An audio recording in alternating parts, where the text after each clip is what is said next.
Hello students, हम पढ़ रहे थे चैप्टर 5 वर्क एंड एनर्जी। इस चैप्टर में हमने वर्क के बारे में पढ़ा था, वर्क क्या होता है और उसका एक्सप्रेशन भी देख लिया था। फिर हमने एनर्जी की बात करी थी, ठीक है। हमने क्या कहा था कि अगर हम कोई भी वर्क कर रहे हैं, ठीक है, तो एनर्जी के बिना वर्क पॉसिबल नहीं है, यानी कि एनर्जी है तभी वर्क हो पा रहा है, ठीक है। तो हमने एनर्जी को डिफाइन किया था। तो हमने क्या कहा था कि एनर्जी क्या होती है, capability of an object to do work. Capability और एबिलिटी होती है किसी भी ऑब्जेक्ट की वर्क करने की, ठीक है। तो अगर कोई ऑब्जेक्ट वर्क कर रही है मींस उसके पास कोई ना कोई एनर्जी है, ठीक है। तो कोई भी वर्किंग ऑब्जेक्ट जो है वो क्या पोजेस करती है, एनर्जी पोजेस करती है, ठीक है। तो हमने एनर्जी के में हमने बताया कि एनर्जी कई प्रकार की होती है। उसमें से हमने फर्स्ट पढ़ी थी काइनेटिक एनर्जी। कौन सी पढ़ी थी हमने? Kinetic energy. और काइनेटिक एनर्जी को हमने क्या बोला था कि ये एक ऐसी एनर्जी होती है by virtue of which an object acquires motion, जिसकी वजह से ऑब्जेक्ट जो मोशन एक्वायर करती है, या मोशन होने की वजह से जो बॉडी ऑब्जेक्ट के पास एनर्जी जो ऑब्जेक्ट के पास होती है उसको हम बोलते हैं काइनेटिक एनर्जी। और इसका हमने एक्सप्रेशन निकाला था, ठीक है। काइनेटिक एनर्जी हमने क्या बोला था, किसके को होती है, kinetic energy is equal to half mv², ठीक है। और ये क्या है, स्क्वायर है v का। m जो है यहाँ पर m को हम बताते हैं m is equal to mass of the object, ठीक है। m क्या है, मास ऑफ द ऑब्जेक्ट है। और v यहाँ पर क्या है, velocity, velocity of the object, object की वेलोसिटी, ठीक है। तो ये एक्सप्रेशन हमारे पास आ गया था, kinetic energy is equal to half mv²। और ये E है, E से हम किसको रिप्रेजेंट कर रहे हैं, काइनेटिक एनर्जी को रिप्रेजेंट कर रहे हैं, क्लियर। तो kinetic energy is equal to half mv²। इस तरीके से हमने एक्सप्रेशन निकाल लिया था। अब देखो यहाँ से आपको क्या दिख रहा है कि जो देखो काइनेटिक एनर्जी है और मास है, ये एक दूसरे के साथ डायरेक्टली रिलेशन है, ठीक है। आगे देखो 1/2 क्या है, कांस्टेंट है। अगर इस कांस्टेंट को हटा दिया, देखो हमारे पास अगर कोई चीज डायरेक्टली प्रोपोर्शनल होती है, मान लो यहाँ पर हम काइनेटिक एनर्जी की बात कर रहे हैं और मास के डायरेक्टली प्रोपोर्शनल और v के स्क्वायर के डायरेक्टली प्रोपोर्शनल। अगर हम इस प्रोपोर्शनलिटी के साइन को हटाएंगे तो हम यहाँ पर इक्वल टू का साइन लेकर आएंगे, और अगर इक्वल टू का साइन लेके आएंगे कोई ना कोई कांस्टेंट लगाना पड़ेगा, और वो कांस्टेंट यहाँ पर किसका काम कर रहा है, 1/2 का काम कर रहा है। तो यानी कि हम इधर से क्या बोल सकते हैं, ये जो एक्सप्रेशन है kinetic energy is equal to half mv², it means ये तो एक कांस्टेंट है। तो यहाँ से हमें पता चल रहा है कि जो काइनेटिक एनर्जी है वो डायरेक्टली प्रोपोर्शनल है m के, m means mass of the object के। इस का मतलब क्या है, this means kinetic energy is directly proportional. क्या है, डायरेक्टली प्रोपोर्शनल। किसके डायरेक्टली प्रोपोर्शनल है, to the mass of the object, to the mass of the object. जो ऑब्जेक्ट मूव कर रही है उस ऑब्जेक्ट के मास के क्या है, डायरेक्टली प्रोपोर्शनल। अब इस बात का मतलब क्या है, इस बात का मतलब ये है कि मान लो दो बॉडीज हैं और वो सेम वेलोसिटी के साथ मूव कर रही हैं, तो उनमें से जो हैवी बॉडी होगी जिसका मास ज्यादा होगा तो उसके पास काइनेटिक एनर्जी क्या होगी, ज्यादा होगी। दैट इज, इसका मतलब क्या है, इफ यदि टू बॉडीज, दो बॉडीज हैं, are moving with the same velocity, same velocity, दो बॉडीज हैं वो सेम वेलोसिटी के साथ मूव कर रही हैं, ठीक है, बट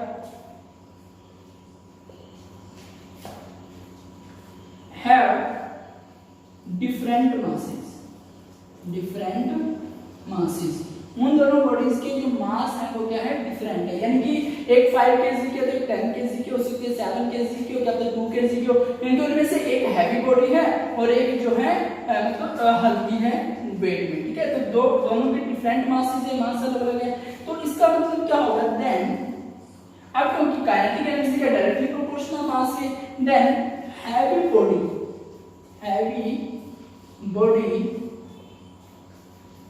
will have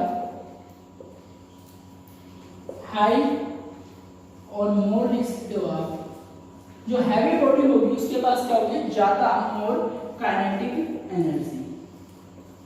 ठीक है। तो दो बॉडीज हैं जो सेम वेलोसिटी के साथ मूव कर रहे हैं, वेलोसिटी सेम हम बोल रहे हैं, क्या बोल रहे हैं हम, moving with the same velocity, same velocity के साथ दो बॉडीज मूव कर रही हैं। तो उन बॉडीज के मासेस डिफरेंट है, तो उन बॉडीज में जो हैवी बॉडी होगी उसके पास क्या होगी, काइनेटिक एनर्जी ज्यादा होगी, ठीक है। इस चीज को हम एक न्यूमेरिकल की हेल्प से समझने की कोशिश करते हैं। जैसे हम क्या कह रहे हैं, मान लो कोई दो बॉडीज हैं, ठीक है, उनमें से एक बॉडी है फर्स्ट बॉडी जिसका मास कितना है, mass is equal to 2 kg, 2 kilogram है, ठीक है, और जो इसकी वेलोसिटी है वो कितनी है, 2 मीटर पर सेकेंड है, क्लियर। सेकंड बॉडी है,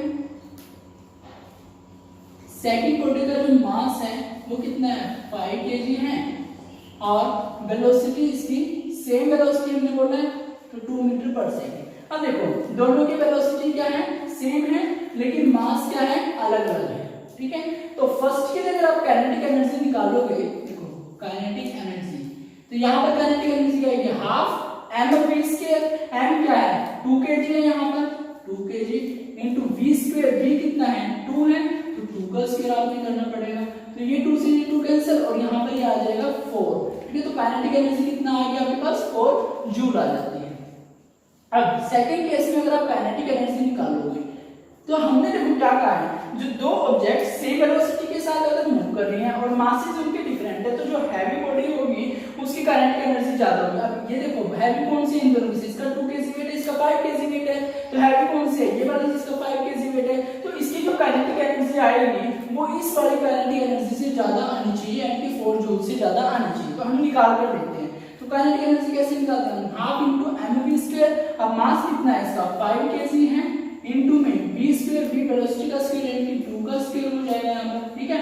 तो ये कितना आएगा, हाफ इंटू m, मास 5 अपने पास और ये 2 स्क्वायर मींस 4 हो जाता है, इसको आप इससे कट कर दोगे 2 आएगा और ये 5 मल्टीप्लाई 2 यानी कि 10 जूल आ जाएगा। तो हमने यही बोला था कि जो हैवी बॉडी होगी, ये देखो हैवी बॉडी कौन सी, जिसका 5 kg वेट है, ये तो लो है, इसका तो वेट 2 kg है, तो हैवी बॉडी का हमने क्या बोला था कि काइनेटिक एनर्जी क्या होगी, ज्यादा होगी। देखो इसकी 4 kg थी, इसकी 10 kg, तो हमने क्या है प्रूफ कर दिया हमारी बात को न्यूमेरिकल की हेल्प से, ठीक है।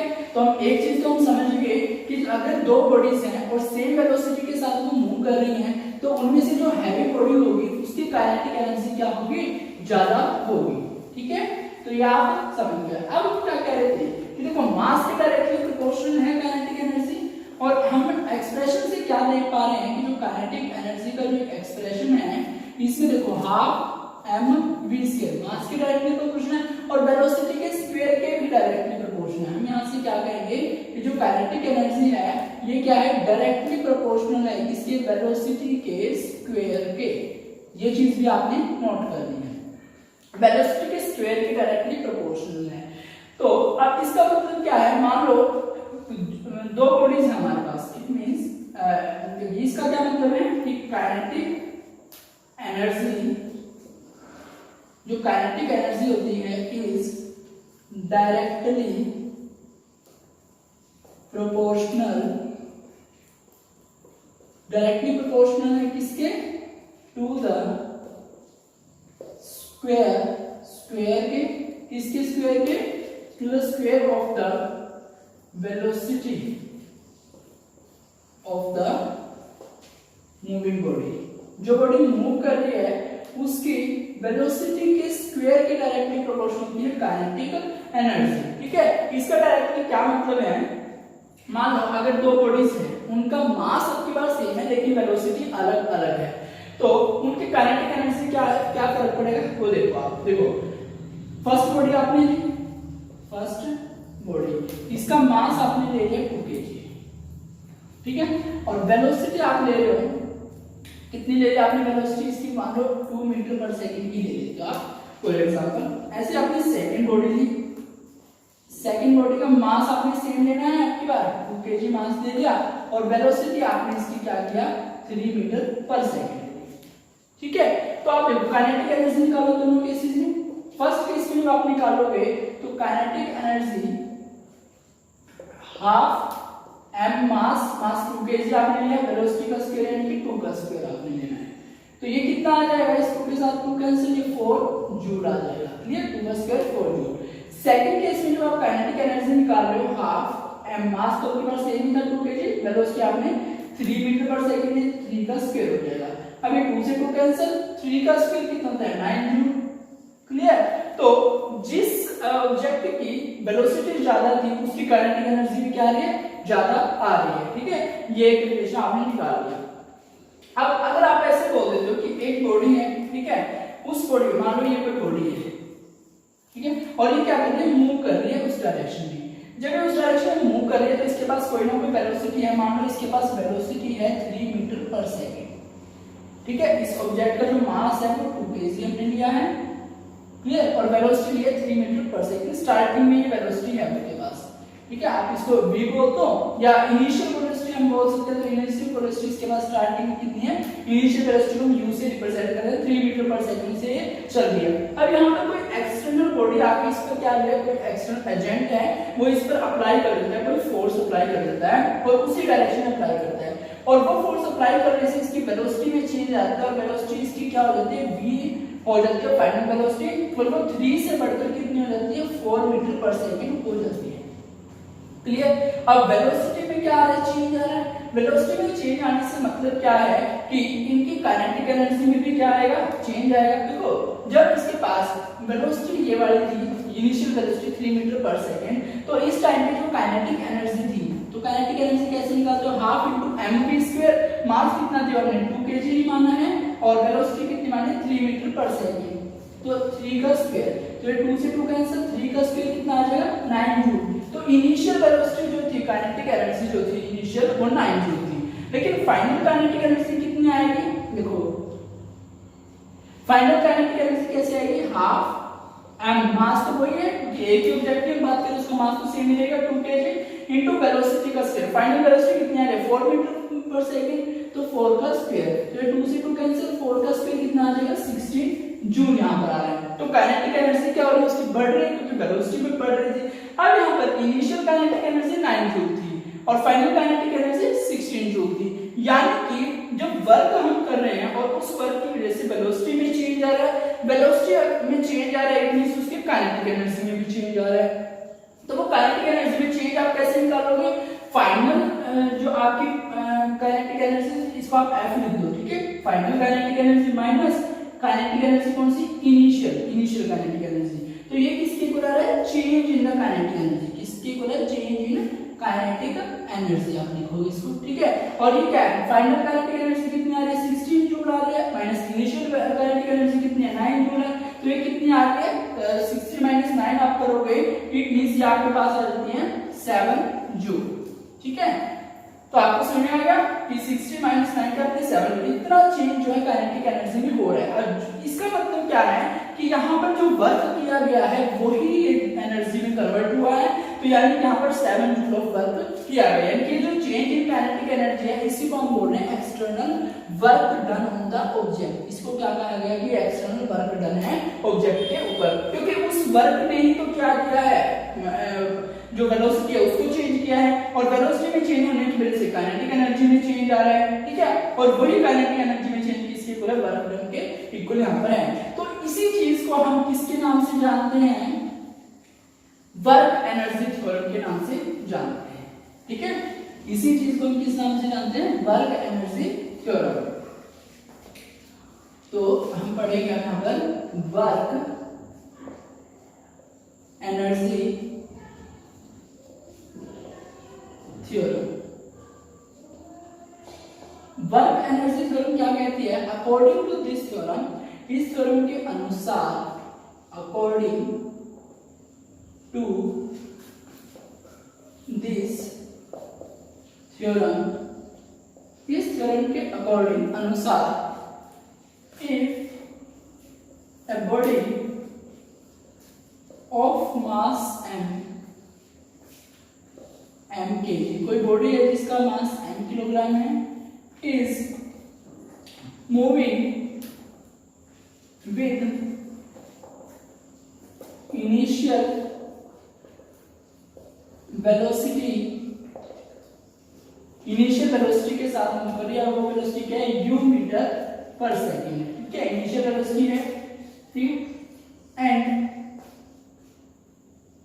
A force is applied by, देखो हम लिखेंगे एन एजेंट, कोई एजेंट है इज वर्किंग, वर्क कर रहा है कि वर्क डन है,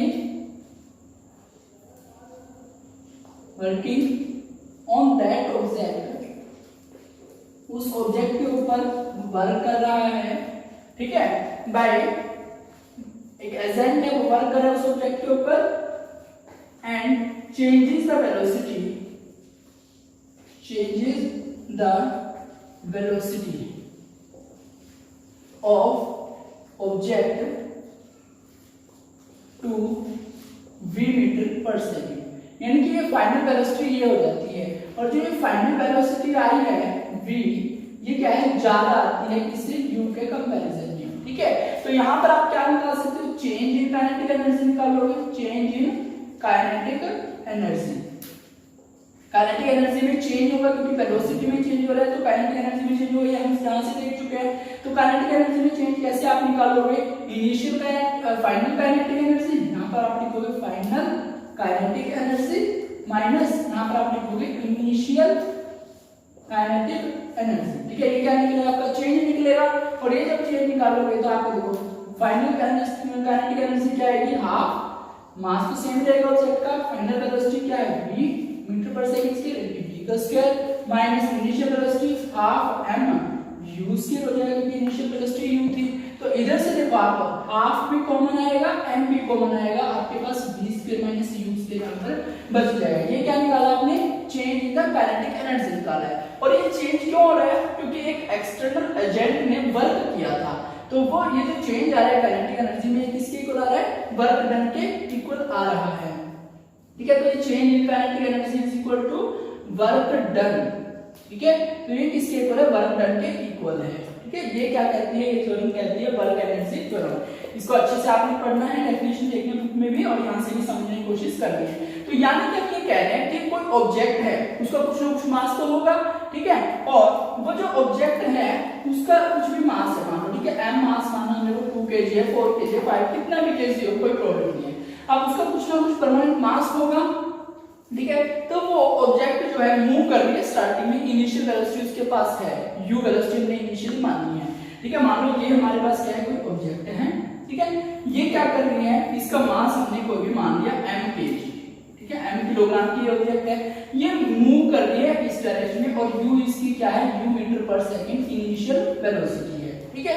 और अब क्या कोई एजेंट है, वो एजेंट क्या कर रहा है, इस पर फोर्स लगा रहा है बाहर से, और फोर्स की वजह से इसकी वेलोसिटी u की बजाय v हो रही है, तो ये क्या है, v मीटर पर सेकंड इसकी फाइनल क्या हो रही है, फाइनल वेलोसिटी है। देखो स्टार्टिंग में भी वेलोसिटी थी, हमें काइनेटिक एनर्जी निकालने के लिए, काइनेटिक एनर्जी का फॉर्मूला हमें क्या पता है, किसकी इक्वल है, हाफ m और v स्क्वायर, यानी कि मास चाहिए और वेलोसिटी का स्क्वायर चाहिए। अब मास तो हमारे पास है, वेलोसिटी हमारे पास, इनिशियल वेलोसिटी तो है, उसकी वैल्यू तो होगी ना, 2 है, 3 है, 4 कुछ भी, तो वेलोसिटी भी हमारे पास है, तो हम इनिशियल वेलोसिटी निकाल लेंगे। फिर फोर्स लगने के बाद जो वेलोसिटी में चेंज आया है उसकी वजह से हम काइनेटिक एनर्जी निकाल लेंगे इसी तरीके से। वो हमारे पास देखो पहले यहाँ पे u स्क्वायर था, अब यहाँ पर हाफ m v स्क्वायर हो जाएगा, ठीक है, तो दोनों चेंज होगी। अब देखो जो वेलोसिटी चेंज हो रही है, तो वेलोसिटी के चेंज होने की वजह से काइनेटिक एनर्जी भी चेंज होगी। अभी हमने न्यूमेरिकल किया था, उसमें 9 जूल और 16 जूल आई थी, तो चेंज इन काइनेटिक एनर्जी कितना आया था, 7 जूल ऑफ काइनेटिक एनर्जी। तो वो चेंज क्यों हो रहा है, क्योंकि वेलोसिटी में चेंज हो रहा है, इसीलिए काइनेटिक एनर्जी में चेंज हो रहा है। और ये वेलोसिटी में चेंज कहां से हो रहा है, क्योंकि यहाँ पर कोई एजेंट, एक्सटर्नल एजेंट फोर्स लगा रहा है और इसके ऊपर वर्क कर रहा है, ठीक है।